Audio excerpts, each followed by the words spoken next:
Luke chapter 8 it's a fascinating story to me because the story it goes in and out. There's so many things going on in this story all at once. But before we get into it, I want to make it all about me, if you don't mind. I'm just going to go there. My house is a circus 5 out of 7 days a week. The other 2 days, it's still a circus, but those are my monkeys. You know, that situation. But the other 5 days a week, my wife watches 4 children who are not biologically connected to us in any way. 4. There's 4 children. That means we're outnumbered immediately. There are 4 children that are not connected with us in any way. 3 of those children are under the age of 2. And they need, I know, thank you for the heartfelt, at least the condolences. So these kids that are under the age of 2, they still need naps. When they get tired, it's extremely easy to identify the problem. We look at them and go, okay, we know what time it is. They don't know what time it is. We know what the problem is. They're having trouble staying awake and they're becoming disgruntled.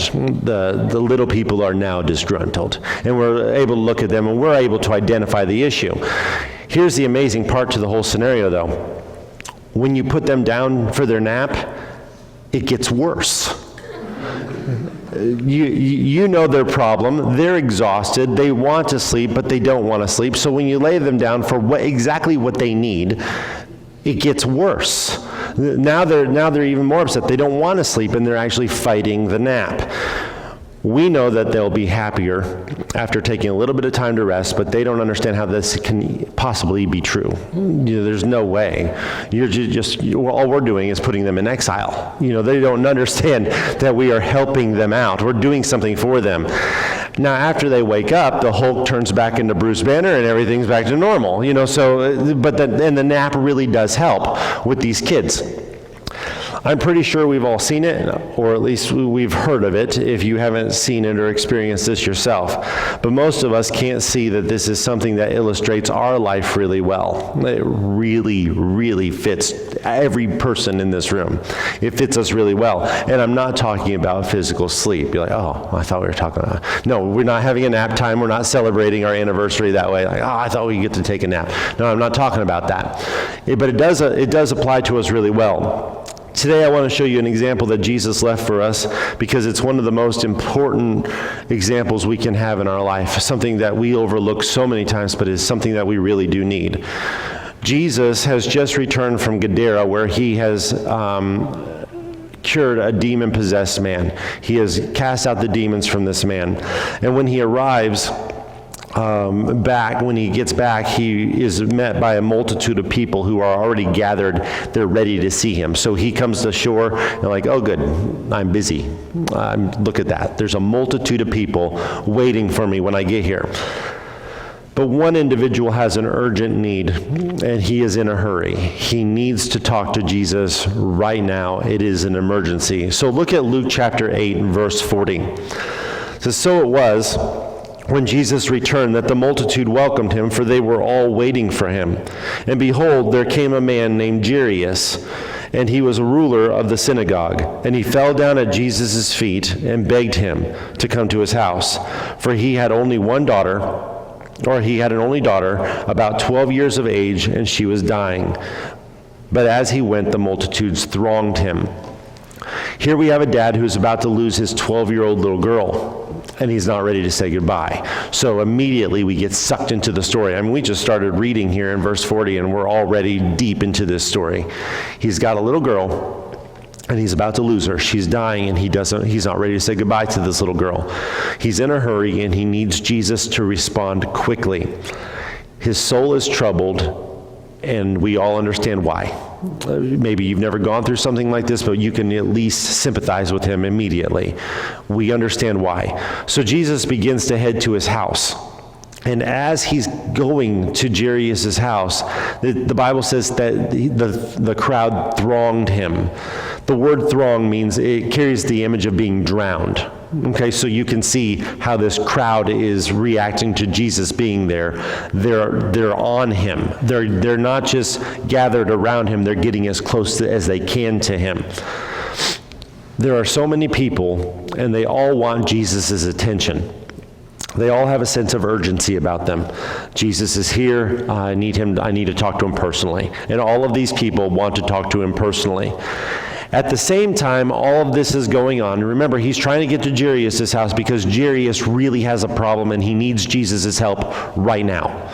So he's on his way to Jairus' house, and all of these people meet him in the road, and now he's surrounded by people. While all this is happening, there's a woman who's tried everything to be cured of her ailment, but she's come up short every time. She's lost all her money, paid for doctors and everything, and she still has the problem. She's not cured. But she's heard about Jesus, and now he's here. She sees Jesus. He's here. Time is slipping away, so she has to make her move also. Remember, she has got a personal need, and she wants to talk to Jesus now too. She's considered unclean because she has an issue of blood. The blood won't stop.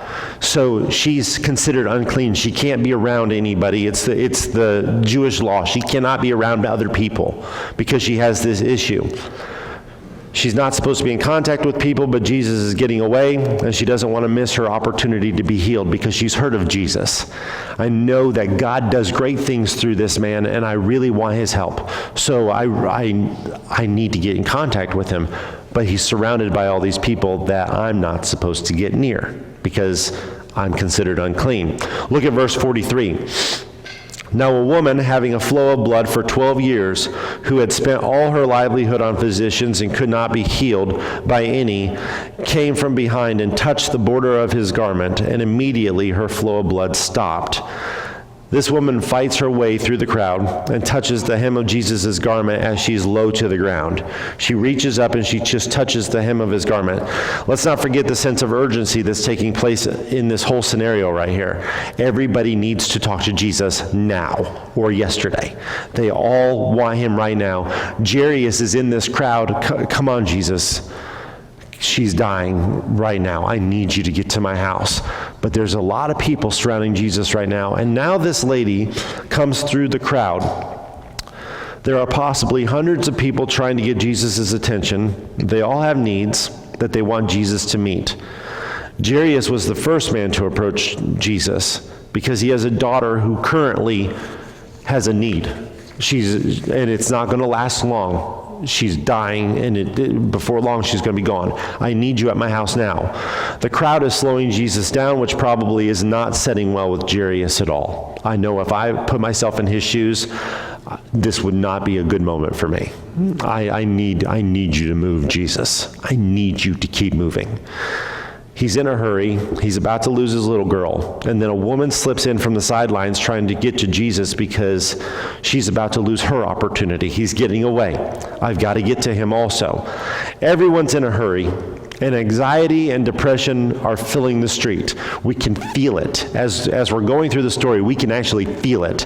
Yeah, I'm starting to get stressed. I'm not even there. It happened a long time ago, but I'm feeling stressed just going through the story. Because you can feel the anxiety building up. You can feel the depression building up. You can feel the sense of urgency. Then the woman with the issue of blood reaches out just far enough to reach the hem of Jesus' robe, and everything stops. Look at verse 45. And Jesus said, "Who touched me?" When all denied it, Peter and those with him said, "Master, the multitudes throng and press you, and you say, 'Who touched me?'" But Jesus said, "Somebody touched me, for I perceive power going out from me." In the middle of all the chaos, Jesus stops and asks a question: "Who touched me?"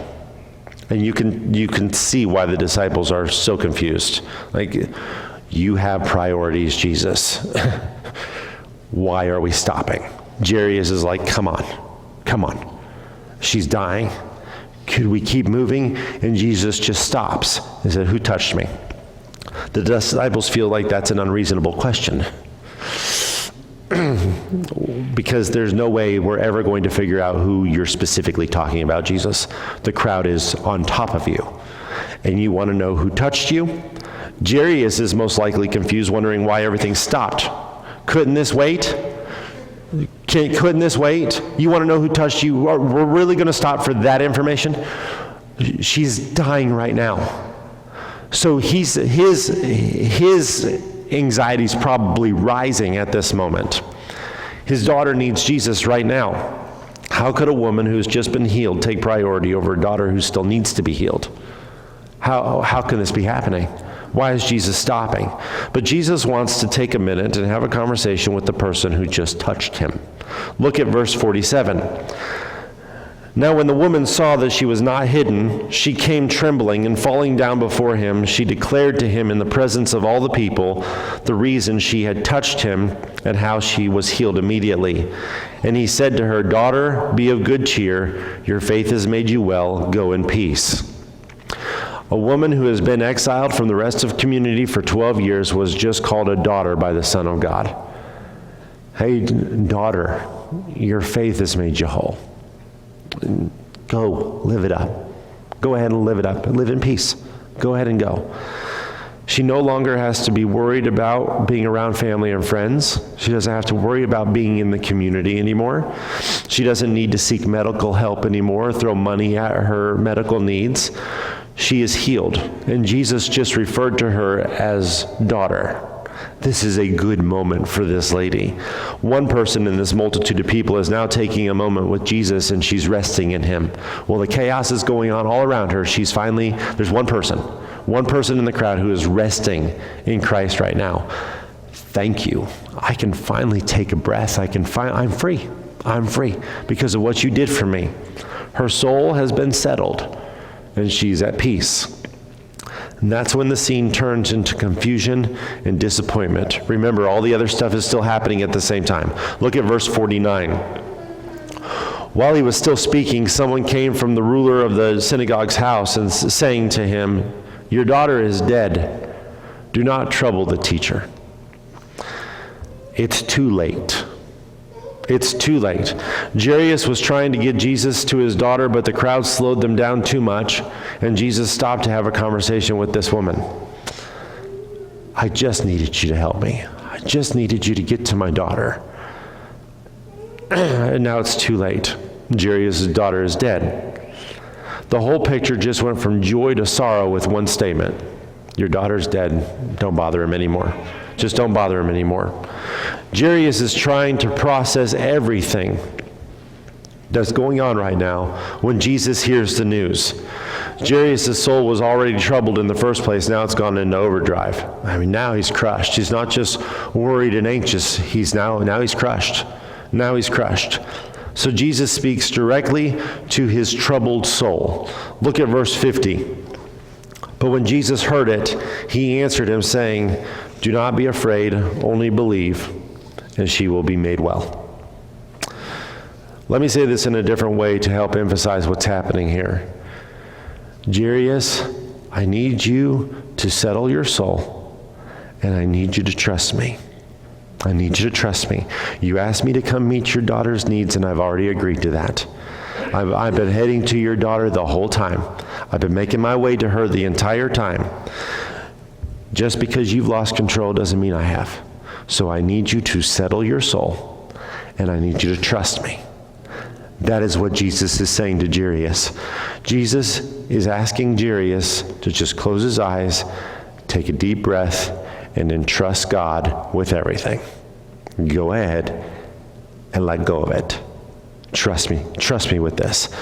This is where Jairus had to surrender his soul to nap time. It's time to rest.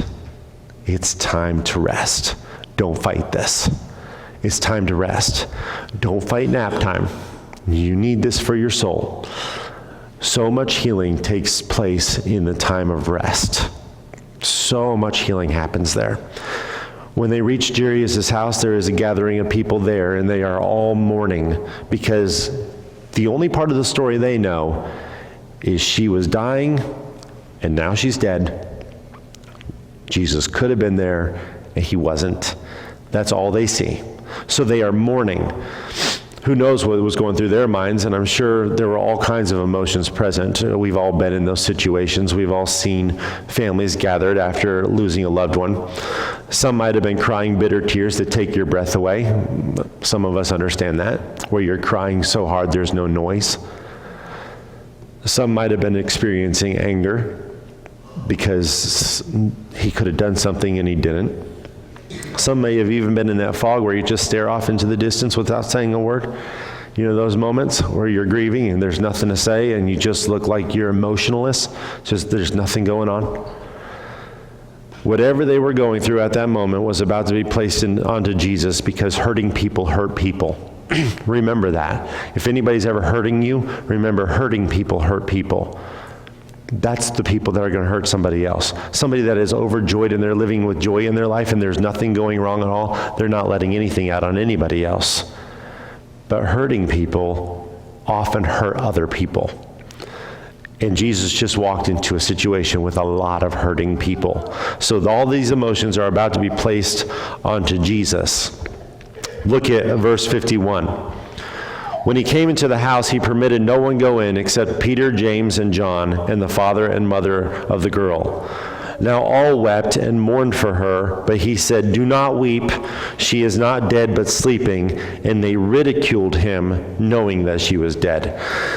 Jesus tries to comfort the people here, but they will not have it. Don't worry about it. Don't worry about it. She's not dead. She's just sleeping. And then they begin to mock him. They begin to ridicule him. They already know that the girl is dead, and their understanding will not allow other options to be available. And a lot of times when we're upset or we're overwhelmed or we are stressed, there is no other option available than our understanding of the situation. Somebody can come in and say, "Hey, let me help you." Out. I will not allow another option to be presented to me, because I've already gotten to the place where I'm sunk, I'm lost, this is where I'm at. But there's hope. I don't want to hear about it. This is where these people are. There's no other option on the table. We already understand what's going on. She's gone. You can't do anything. And they begin to mock him. They're at a place where they cannot think outside of their feelings. They begin taking their pain out on Jesus, and they begin to ridicule Jesus. But Jesus doesn't retaliate. He doesn't. Most of the time, that's our signature move. When somebody yells at us, what do? We yell back, because that'll fix it. No, it won't. We know it won't. Somebody yells at you, the common sense answer is, don't yell back. It'll just make the matters worse. What do? We yell back. They offend you, and what do? Well, then I'll offend you. Well, that'll fix everything, won't it? No, we just made it worse. Jesus doesn't retaliate. They're all ridiculing him, and Jesus does not retaliate. He just goes into the house with 3 disciples and the parents. Everyone is now standing outside in the emotional chaos that's going on out there. They don't know what's happening inside this house. But Jesus says, "Peter, James, and John, you come in. Mom, Dad, come on in. Everybody else, you stay out." So now they're staying out there in that emotional chaos, and there are only a few people in the house. They want to come in, but Jesus knows that Jerry and his wife need to experience rest for their souls. They need a time of rest. And this is not going to help with that. You have to stay out. They need to be separated from the pandemonium that's happening outside. They've got to be separated from that. So Jesus sets them up with the environment that they need. Look at verse 54. But he put them all outside, took her by the hand and called, saying, "Little girl, arise." Then her spirit returned, and she rose immediately, and he commanded that she be given something to eat. And her parents were astonished. But he charged them to tell no one what had happened. At that moment, Jairus got to experience the same feeling that woman who had the issue of blood, that moment, that feeling that she felt just a little while ago, he got to feel that moment. He got to feel that feeling. Joy just interrupted sorrow, and rest just broke up exhaustion. Just like that.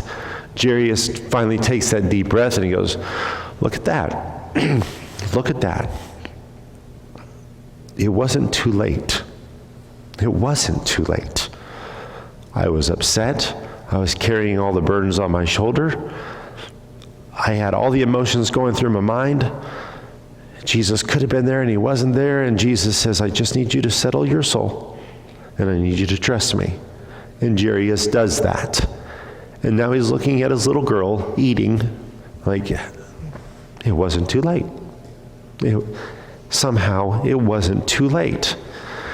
Jesus left an example through this entire event that we really need to focus on. Every one of us need to focus on this. Jairus got to see how Jesus handled everything from beginning to the end. Remember, Jairus was the first person that came up to Jesus. Hundreds of other people came up to Jesus also, but Jairus was the first person. His needs were urgent. Jesus was teaching Jairus a lesson the entire time. We look at Jairus' story in the house with his daughter, and okay, that's his story. No, his story started at the beginning. He was with Jesus the entire journey. He saw the whole thing. While Jairus was running through the day with a troubled soul, Jesus was running through that same day with complete peace. Same day, same experience. He got to see the same thing Jesus did, but Jesus had peace about him the whole time, and Jairus had a troubled soul. Jairus couldn't see outside of his own problems. There's nothing he could do. He couldn't see that. He couldn't see that far. At the same time, he couldn't see how Jesus was truly invested in his daughter's situation. How can you really be invested if you're stopping and helping this lady? She's going to live through her problem. You can come see her later, but you stop to deal with this when my daughter's dying? Jesus had a calmness about him in the middle of constant bombardment of storms.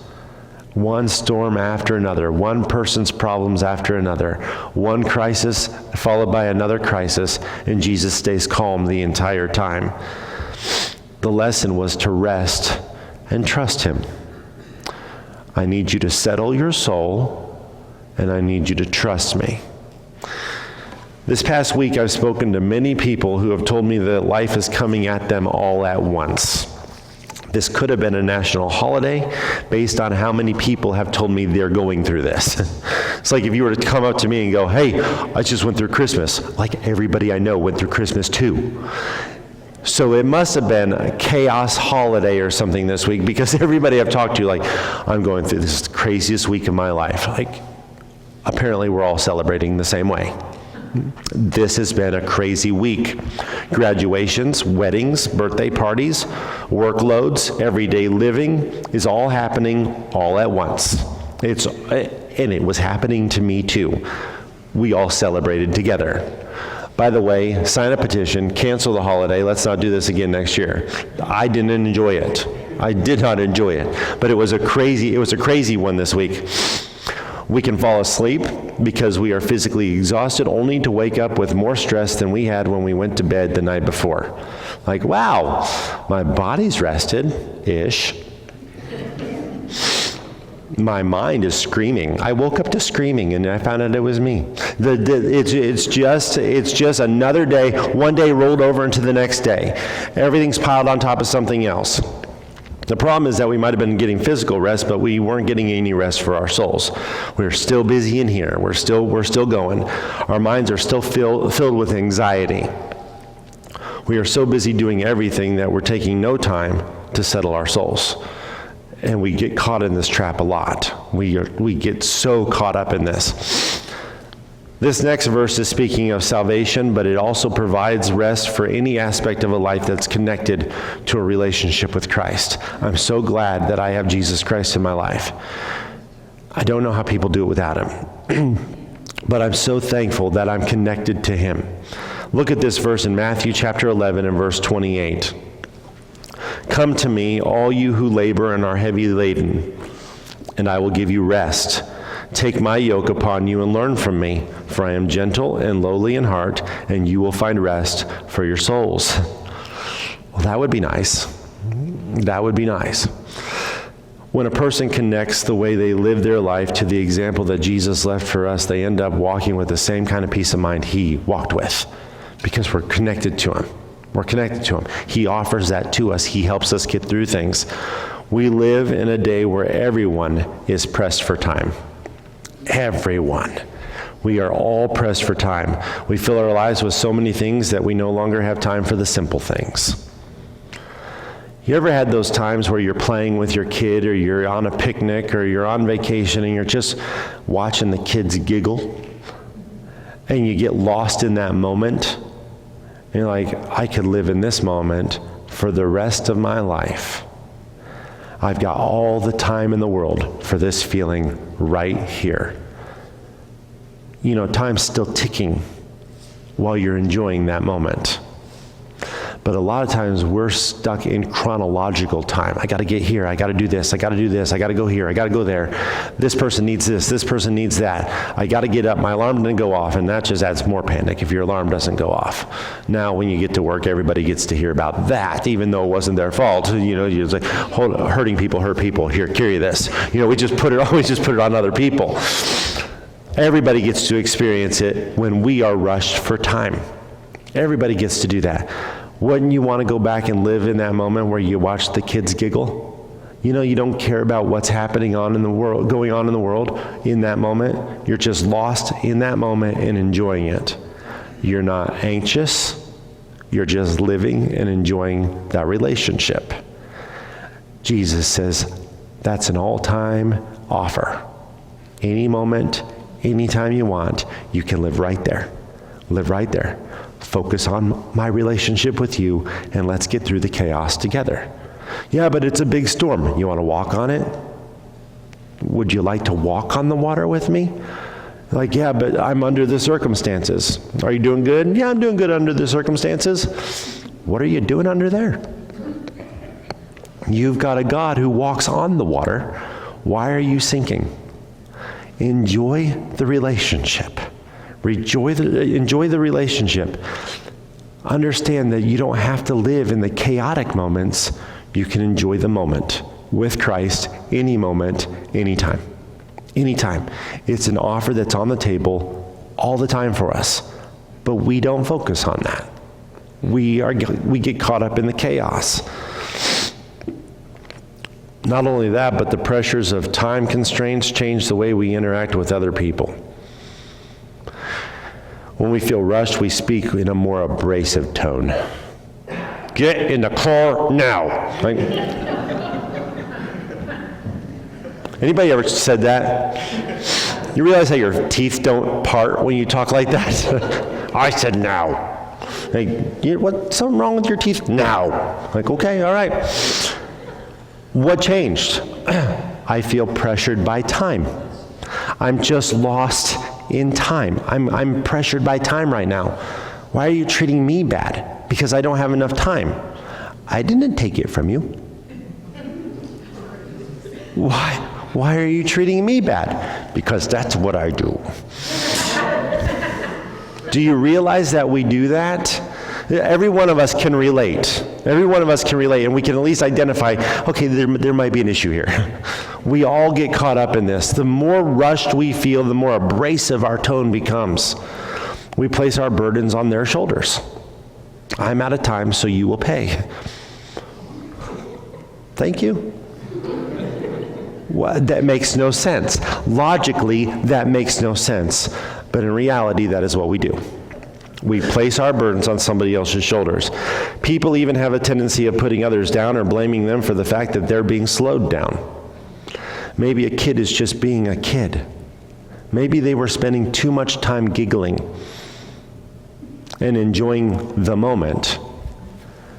And the next moment they woke up to is, get in the car now. Like, they were enjoying that moment that you missed so much. And you didn't even pick up on the fact that that moment was happening because you were overwhelmed and your soul was not settled. It's just here, there, move, move, move, move, move. That's how we live our lives. And we don't enjoy the moment. And Jesus says, hey, that moment's every 60 seconds, I got another one for you. You want to enjoy that with me? And we don't. We don't, because I'll enjoy it with you when I have time. You have 168 hours every week. Every week. I'm not giving you any more. You won't get any less. I need more. You don't. You need to just step out of the chaos and live in the moment.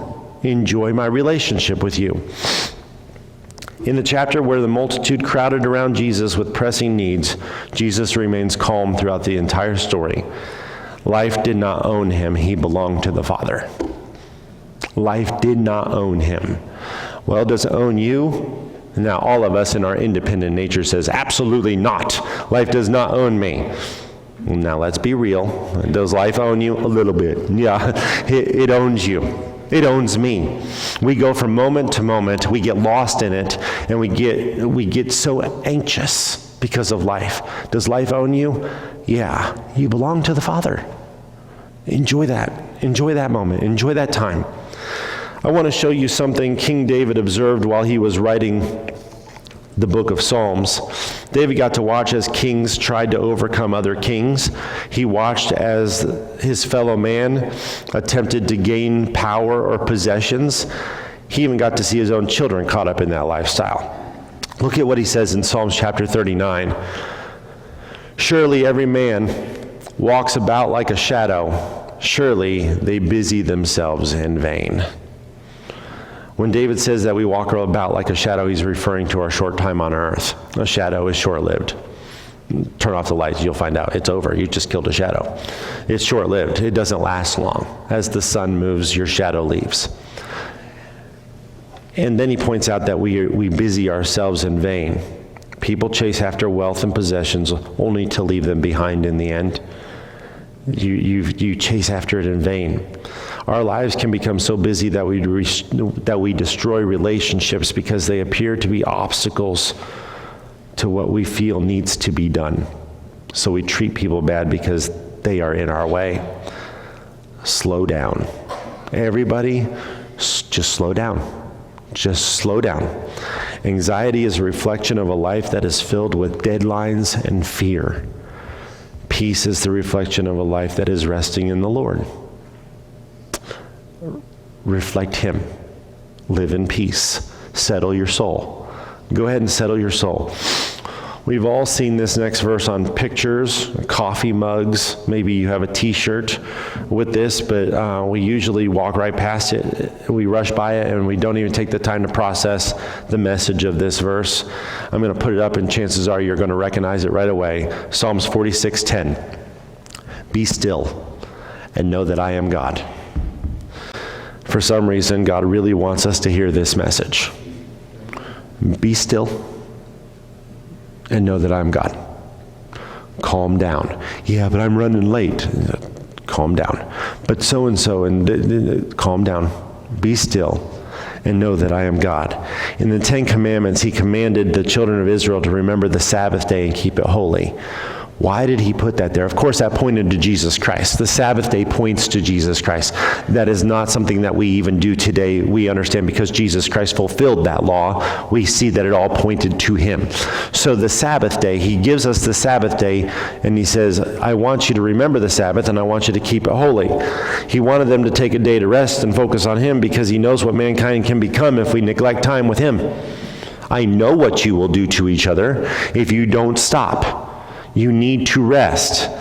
We become busy and we become stressed out. That's what we do. Just look at the person next to you. You might even feel it. Like, you stress me out. See? Just like that. Just like that. We become stressed out. We begin to handle our problems in unhealthy ways.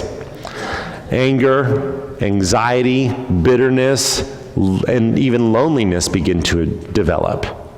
We can even become lonely. We can even become depressed because we didn't slow down and rest in Him. Now we're overwhelmed, we're depressed, we feel alone, nobody understands, nobody cares, and everybody's in the way. Everybody's slowing me down, and I feel all alone, and that's what happens to us. That's what happens to us. Life is crazy.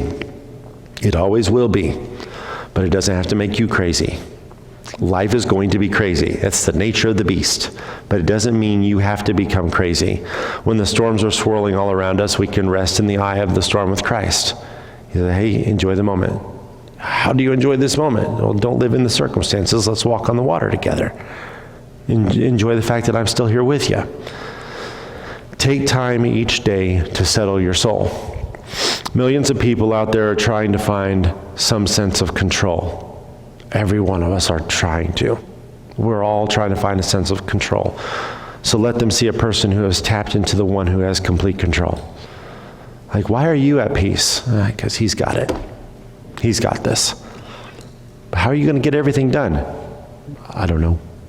Are you worried about it? No. I'm just going to do my best.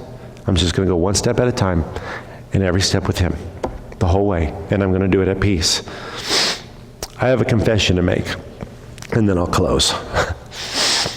This past week, I had life coming at me from all different directions also. On Friday morning, I had 2/3 of my sermon written when God put this message on my heart. The other sermon is half written on my laptop. Friday morning, I'm like, it's Friday. And there's graduations, and there's parties, and there's baseball games. And that's called Saturday. That all happens tomorrow. It's Friday, God. It's Friday. And this is the only thing I heard. Settle your soul and trust me. On Friday.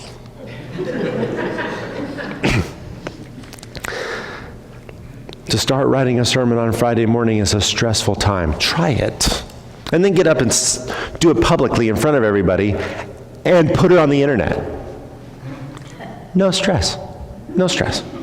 As the camera stares straight at you the whole time. Easy peasy. It was Friday. So we had a moment. It's heavy on my heart right now, God. So I know it's what I'm supposed to preach on, but it's Friday. And all I heard was, settle your soul and trust me. I got to practice what I preach before I preach. Okay. The nature of this message actually calmed me as I wrote it. So this message is for me just as much as it is for you. We need to stop and we need to rest. We need to settle our souls. We are dependent on God. Stop trying to do it without Him. Enjoy the moment. Enjoy that moment where you hear that giggling happen again. Because it's that joy that you hear in your own soul. Because He's still with you. You can laugh as life gets crazier and crazier and crazier. Like, I have no plan. Do you have a plan? And you can hear that giggling happen. Yeah, we're going to get through this. Jesus, take the wheel. It's yours. I'll go with you. But I'm not going to be overwhelmed by the circumstances. I'm going to be overwhelmed by the fact that you won't leave me during the circumstances. And I'm going to let my soul rest. I'm going to let it rest. A relationship with Jesus Christ is the greatest relationship you can ever have in your life. And salvation isn't all He offers. He offers rest for your souls.